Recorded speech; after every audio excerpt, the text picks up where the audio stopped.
ಗೃಹ ಸಚಿವ ಪರಮೇಶ್ವರ್ ವಿರುದ್ಧ ಅವಹೇಳನಕಾರಿ ಹೇಳಿಕೆ ನೀಡಲಾಗಿದೆ. ಪರಮೇಶ್ವರ್ ರಹೀಂ ಖಾನ್ ವಿರುದ್ಧ ಅವಾಚ್ಯ ಶಬ್ದಗಳ ಬಳಕೆ ಮಾಡಲಾಗಿದೆ.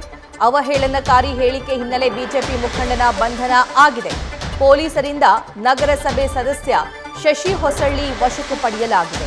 ನೇಹಾ ಹತ್ಯೆ ಖಂಡಿಸಿ ನಡೆದಂತಹ ಪ್ರತಿಭಟನೆಯಲ್ಲಿ ಶಶಿ ಮಾತಾಡಿದ. ಶಶಿ ಹೊಸಳ್ಳಿ ಹೋರಾಟಗಾರ ವಿರೂಪಾಕ್ಷ ಗಾದಗಿ ವಿರುದ್ಧ ದೂರು ದಾಖಲಾಗಿದೆ. ಕೈ ದೂರಿನ ಹಿನ್ನೆಲೆ ಇಬ್ಬರನ್ನು ಬಂಧಿಸಿದ್ದಾರೆ ಬೀದರ್ ಪೊಲೀಸರು. ಬೀದರ್ ಮಾರ್ಕೆಟ್ ಪೊಲೀಸ್ ಠಾಣೆಯಲ್ಲಿ ಈ ಬಗ್ಗೆ ಪ್ರಕರಣ ಕೂಡ ದಾಖಲಾಗಿದೆ.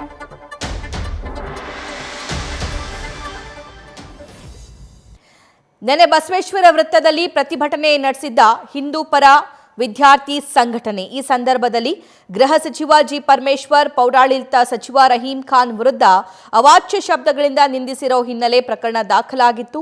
ಹಳ್ಳದ ಕೇರಿ ಗ್ರಾಮದ ಧನ್ರಾಜ್ ಹಂಗರ್ಗಿ ಎಂಬುವರಿಂದ ದೂರು ನೀಡಲಾಗಿತ್ತು. ಬೀದರ್ ಮಾರ್ಕೆಟ್ ಪೊಲೀಸ್ ಠಾಣೆಯಲ್ಲಿ ಪ್ರಕರಣ ಕೂಡ ದಾಖಲಾಗಿತ್ತು. ಕಲಂ 153B, 504, 505 ಸೆಕ್ಷನ್ 2, 506, 34 ಅಡಿಯಲ್ಲಿ ಪ್ರಕರಣ ದಾಖಲಾಗಿದೆ. ಇವತ್ತು ನಾನು ಮುಖ್ಯಮಂತ್ರಿ ಸಿದ್ದರಾಮಯ್ಯ ಚೇತಾವಣೆ ಕೊಡ್ತೀನಿ.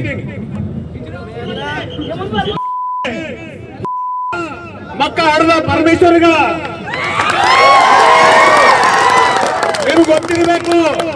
ಈ ಗೃಹ ಸಚಿವ ಪರಮೇಶ್ವರ್ ನಾ ಸುಳ್ಳು ಆಡ್ತಾ ಇಲ್ಲ. ಅವನು ಸ್ವತಃ ಅವ್ರ ಸೀರೆ ಉಟ್ಕೊಂಡು ಮನೆಗಿರ್ತಾನ. ಇದು ರೆಕಾರ್ಡ್ ಇರಲ್ಲ, ಗೂಗಲ್ ಸರ್ಚ್ ಮಾಡ್ರಿ.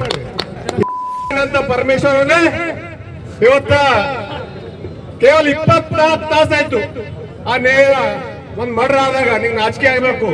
ಮನ್ಯಾಗ ನಿನ್ ಹೆಂಡತಿ ಅದಾಳ, ನೀ ಹಡ್ದಿನ ತಾಯಿ ಅದಾಳ, 9 ತಿಂಗಳು ಹಡದ ನಿನ್ ತಾಯಿ ಅಪ್ಪನ್ ಮಾಡ್ತಿಲ್ಲ ಕತ್ತಿ ಮಗನೇ. ಇವತ್ತ ಏನಂತಿ ಲವ್ ಅದಂತಿ. ನಿನ್ ಹೆಂಡತಿ ಶಿವಾಜಿನಗರದ ಲವ್ ಇದ್ದಿರ್ಬೇಕು. ನಿನ್ ಹೆಂಡತಿದು ಶಿವಾಜಿನಗರದ ಹೆಂಡತಿ ಲವ್ ಇದ್ದಿರ್ಬೇಕು. ಆ ನೇಹ ನಮ್ ಕಡೆ ನಮ್ ಹುಡುಗಿಯರೇನು ಅಂದ್ರ ಸ್ವಲ್ಪ ಏನೋ ಸೋಷಿಯಲ್ ಅಂತೇಳಿ ಎಲ್ಲ ಹುಡುಗರು ಕಾಸ್ಟ್ ಪೀಸ್ ನೋಡೋದಾಗ ಏನೋ ಫುಡ್ ಇಸ್ಕೊಂಡಿರ್ಬೇಕು. ಪಾಪ ಹುಡುಗಿ ಏನೋ ಬರ್ತ್ಡೇದಾಗ ಒಂದು ಕೇಕ್ ತಿನ್ಸಿರ್ಬೇಕು.